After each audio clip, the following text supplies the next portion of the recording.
running around in my single-player world, minding my own business, when suddenly the spirit of Herman Cortez, the Conquistador, appeared to me and commanded me to build the Spanish Empire in Minecraft, complete with ships, a huge upper city and fortress, as well as a massive church.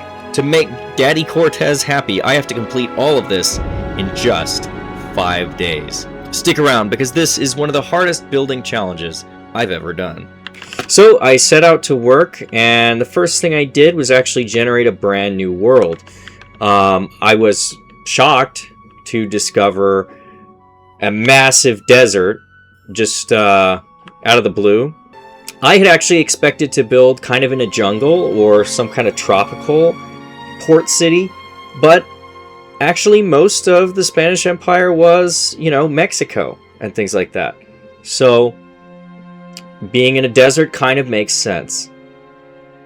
I found this perfect spot. It's basically rocky outcrop island. Perfect spot for like a fortress / port city. This is like a hub for all the gold that is mined up in the Mesa biome to be shipped back home to Spain. I have to do a lot of terraforming. What I'm going to do is I'm going to have an upper city. I'm flattening off both of these and grassing them over. And then I'm going to have an upper city, which will be fortified, wealthier. It'll have cannons and battlements on it and stuff. And then I'll have a lower city, which will have lower density houses that are more like poor. That's basically the plan for this. Now, when building a really, really massive city, I'm going to employ a strategy that I have actually not really ever used before. What I'm going to do is go into my super flat world, and I'm going to design some Spanish-looking buildings.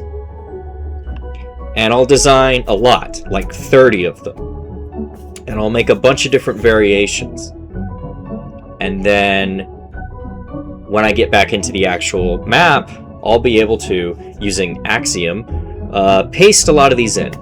And that'll save me a lot of time with some of the generic just houses and stuff in the town. There'll still be some unique buildings. I'll build the port and important things like the church by hand. But a lot of these buildings are going to be... It'll help fill the city out if I repeat some of them a couple times. These are just small, basic, generic houses, and then I'll retexture them.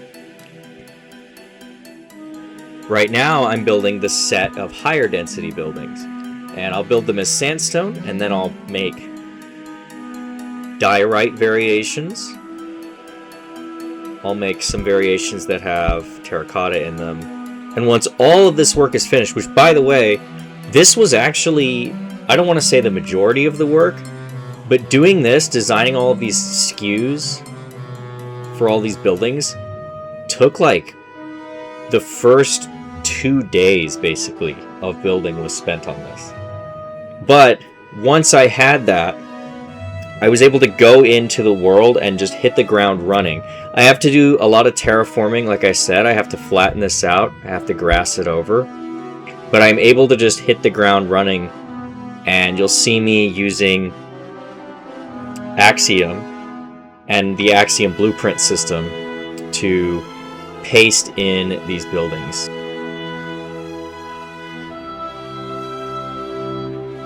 Okay, this is the outer city. These are meant to be more like impoverished homes. We are going to work on enhancing this, adding a lot of like bushes and trees to this area and everything. And maybe some carts. There'll be a wooden bridge across this to connect the more desert side. This is sort of like a town center structure with a water fountain and a very small statue. This is like an angel, Saint whatever, Saint Mary or something. And then we're starting to get into placing some of the larger buildings here. So like this one and this one. I'm being a lot more careful with the placement of the larger buildings. this is going to have to be planned a lot more, just generally speaking. Let me figure this out here. Let's see.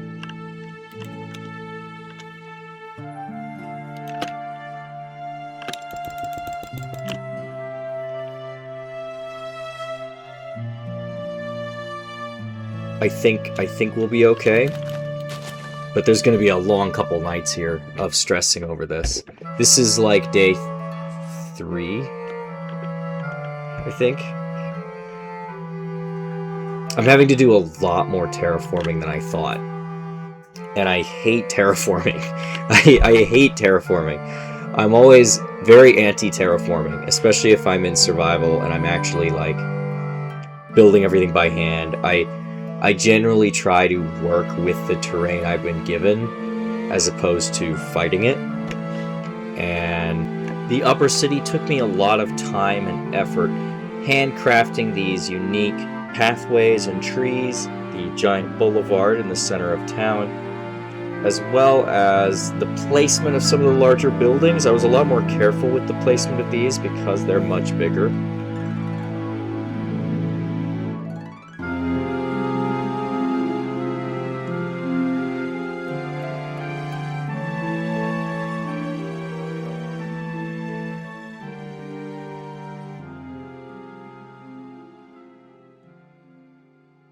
So here we are, it's day 4.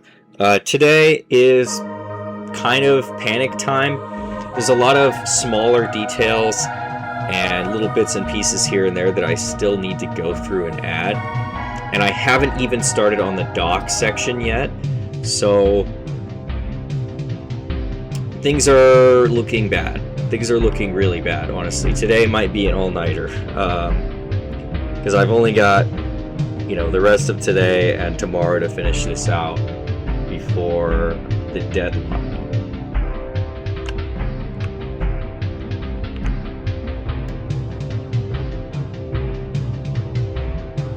One thing I'm really happy about is these dock cranes. These are very small cranes that I added along the edges of the dock, and this is mainly to lift cargo up into the city once it gets unloaded.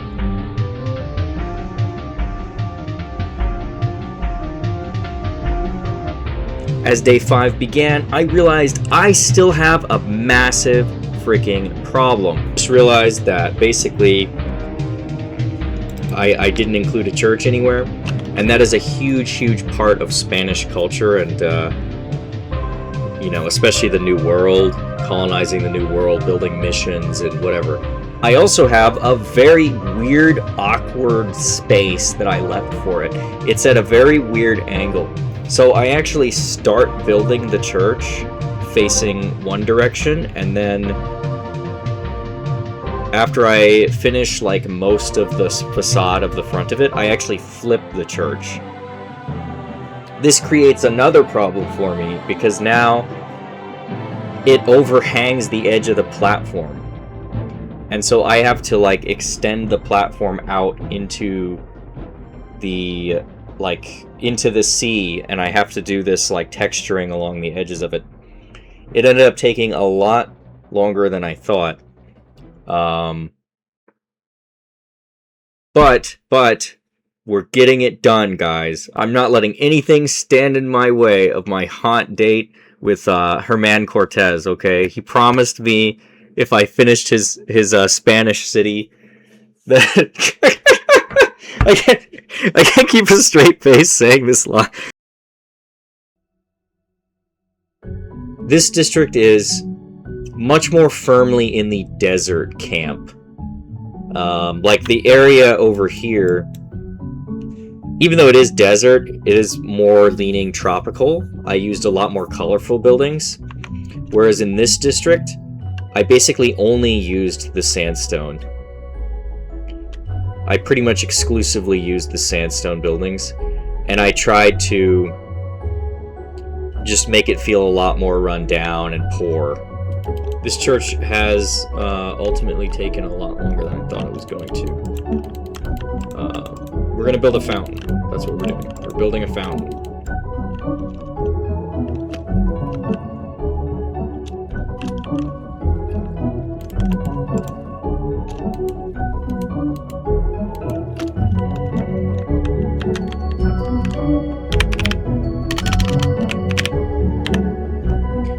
gonna have a trident. What? Can you not give a trident to an armor stand? That doesn't seem right. This market square area with the church, I'm really, really proud of how that turned out. I think that the fountain with the armor stand and just the, like, market stalls and the two, you know, two little buildings that I made by hand to give it some extra density, I think really, really enhances the entire scene. And the church itself, I think, matches what I was looking for almost exactly. I mean, it's just spot on with the style and look that I wanted.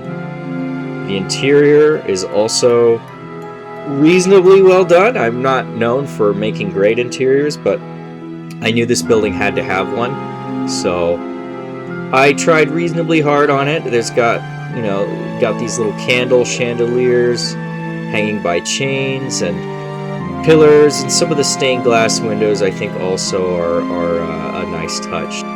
This neighborhood is sort of the outer reaches of the city. I did spend a lot of time detailing this, even though I used the, like, poorer, smaller house set. I added a lot of market stalls, a lot of, like, things like lumber piles. I added a well.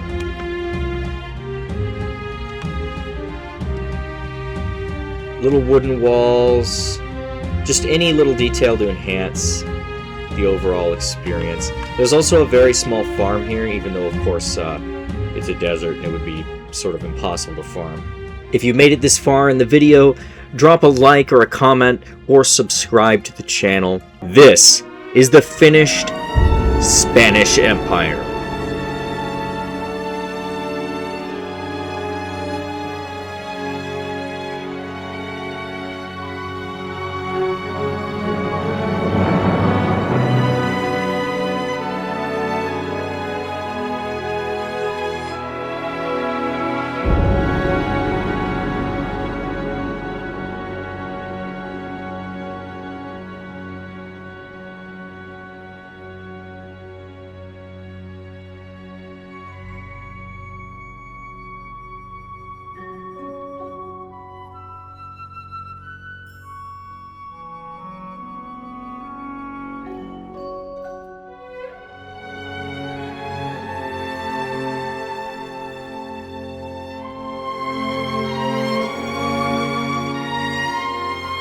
Thanks for watching, and again, if you enjoyed the video, please subscribe.